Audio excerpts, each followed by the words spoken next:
here. It's an honor to be among the next generation of scientists and engineers and innovators. I'm sure, I'm confident about that, looking at everything they've done. Learning accelerators like the 10X Club and Makers Lab and all of that, which is very important. I think that getting that opportunity to learn, having that curiosity to actually learn about things and then build it is very important. And training accelerators programs.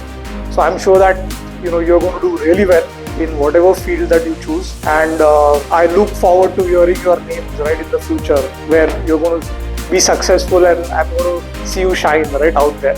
So thank you very much.